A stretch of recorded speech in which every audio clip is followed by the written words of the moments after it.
जनगणना को लेकर अधिसूचना जारी हो गई है। इसी को लेकर मेरे साथ बात करने के लिए मुरादाबाद जिले के वरिष्ठ पत्रकार हैं।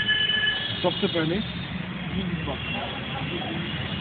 बात करें, जनगणना को लेकर अधिसूचना जारी हुई है जिसमें 37 सवाल लगे गए हैं, तो इससे कितना फायदा है और इसका क्या कुछ फीडबैक क्या हो जाएगा?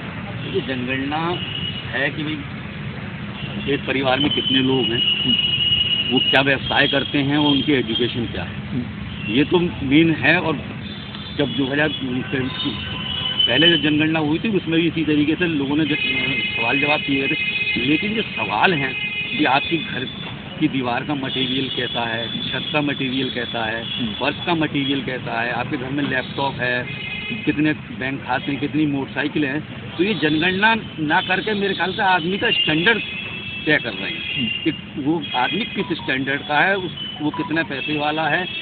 इसका जनगणना से हमें समझ में नहीं आ रहा है क्या मतलब रहेगा। आदमी की वैल्यू नाप रहे हैं इस चीज़ से कि आदमी किसकी वैल्यू क्या है। लोगों को ये बताएंगे कि फला मोहल्ले में फला जगह हमने जनगणना करी गई तो वो 10 घर हैं, 10 घरों की दीवारें कच्ची हैं, उनके घर में कुछ नहीं है। या फिर अगर इस तरीके का मामला निकल के आएगा कि भाई बहुत गरीबी है तो इसे तो क्या गवर्नमेंट उनको मदद करेगी? ये सवाल जो है हमारी नज़र में तो बेवकूफ़ है। सवाल रहेगा उसमें कुछ अगर बात करें तो जाति का सवाल नहीं आएगा। लगातार विपक्ष की ओर से जो है तुम्हारा सवाल की जाते पत्रकार लोगों के बीच रहते हैं, तो क्या कुछ कहेंगे? देखिए, जनगणना आज भी हो रही है, इस बार पहले भी इससे पहले हुई है, लेकिन जो ये 33 सवाल इन्होंने रखे हैं, इतनी लंबी चौड़ी दर्जनों सवाल की लिस्ट है, वो बिल्कुल बेफिक्र की बातें हैं। क्योंकि आपने देखा होगा आम आदमी जो बेचारा बैंक का फॉर्म भी नहीं भर पाता, दूसरों से बैंक का फॉर्म भरने के लिए कहता, वो इतने सवालों का जवाब कैसे देगा? तो इतने भारी मात्रा में सवाल मुझे नहीं लगता जनगणना को लेकर कोई शिकायत की चीज़ होनी चाहिए। ठीक है, आपको जनगणना करनी है, घर में जाइए कितने लोग हैं उससे आपको साफ साफ पता लग जाएगा। इस तरीके की चीज़ें बिल्कुल बेफिक्र। जी काशिफ जी, जनगणना हो रही है, उसके तमाम तैयारी की जा रही है। देखिए मेरे भाई, इस देश में आए दिन जनता जो है वो बहुत परेशान है। कभी SIR का फॉर्म भरती है, कभी जो है वो स्थायी प्रमाण पत्र बनवाती है, कभी कुछ कर रही है, कभी वोटर लिस्ट का काम कर रही है। अब उससे आप भी परेशानी से थोड़ा निकल के आया है। अब ये जनगणना का कार्य शुरू होगा। तो मेरे साथी सुशील ने जो बात कही है कि वो जनगणना इसमें जितने भी बिंदु रखे गए हैं वो ठीक नहीं है, और इस बिंदु को कहीं ना कहीं आदमी को सुधारना चाहिए। और सुधारना इस देश में सबसे बड़ी जनगणना का कार्य जो होना चाहिए वो बेरोजगारी में जो युवा परेशान है, इस देश में कितने युवा बेरोजगार हैं वो जनगणना होनी चाहिए, कितने रोजगार की जरूरत है वो होना चाहिए, कितने छोटे बच्चों का स्कूलों में एडमिशन नहीं हो रहा वो जनगणना होनी चाहिए, कितने बच्चों को शिक्षा नहीं मिल पा रही है वो जनगणना होनी चाहिए। ये चीज़ है, इस वक्त ज़रूरी नहीं है। हमारे देश को बेरोजगारी में युवा कितने परेशान है वो चीज़ होना बहुत ज़रूरी है, और ये काम पहले होना चाहिए। शर्मा जी, इस तरीके से जनगणना को जारी हो गई तो सोचते लगातार लोग नहीं, जनगणना का मतलब जनगणना होना चाहिए, ये नहीं होना चाहिए इधर अदर पब्लिक को भटकाया जा रहा है, सरकार भी इन्हें गुमराह कर रही है।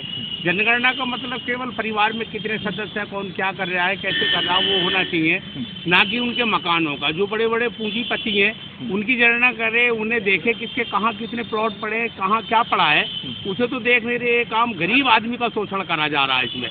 तो ये जनगणना नहीं है, पब्लिक को परेशान करा जा रहा है। हर एक की लिस्ट देखी जा रही है, भाई किसकी दीवार किस चीज़ की बनी हुई है, फर्श का है क्या है। जहां अमीर लोगों के घरों में मार्बल लगा पड़ा है, जो जीवन में गरीब आदमी को देखने नहीं मिलेगा, आदमी सुन नहीं सकता, देख नहीं सकता, तो ऐसे में गरीब आदमी का शोषण हो रहा है। जनगणना कुछ नहीं हो रही है, ये केवल लोगों को गुमराह करा जा रहा है और गरीब आदमियों को परेशान कर रहा है।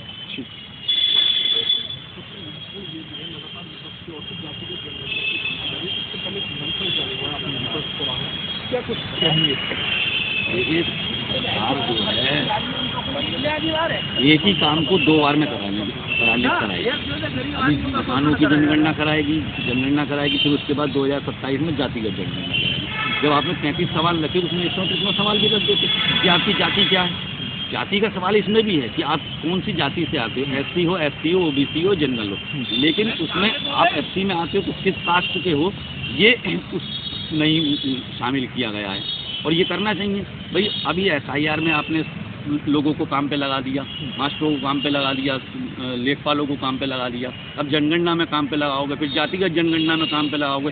वैसे ही विभागों में लोगों के काम समय पे नहीं हो पाती हैं, 15-15, 20-20 दिन में, और फिर वो पता चला छुट्टी में चला जाए, इन कामों में लग जाए, तो कहाँ काम करेगा। वहीं मास्टर को काम पे लगा दो, वैसी शिकायत रहती है कि मास्टर जो है क्या कहते हैं पढ़ाने नहीं आते और शिक्षा नहीं बच्चों को सही करके मिल पा रही है, फिर अब उसे काम पे लगा दोगे।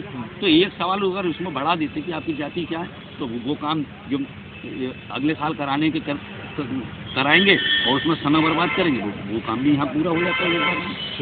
जी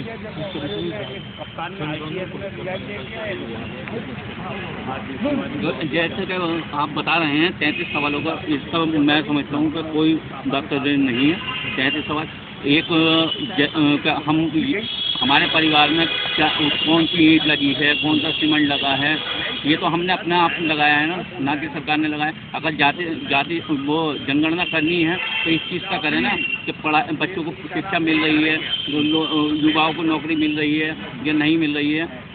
लोगों के यहाँ अभी भी राशन कार्ड की व्यवस्था नहीं है, राशन कार्ड नहीं बने हैं लोगों के, और बड़े बड़े लोगों के वो भी दूसरे वाले राशन कार्ड बने हुए हैं। तो इन चीज़ों को देखा जाए पहले, या ये सवाल करे जाए।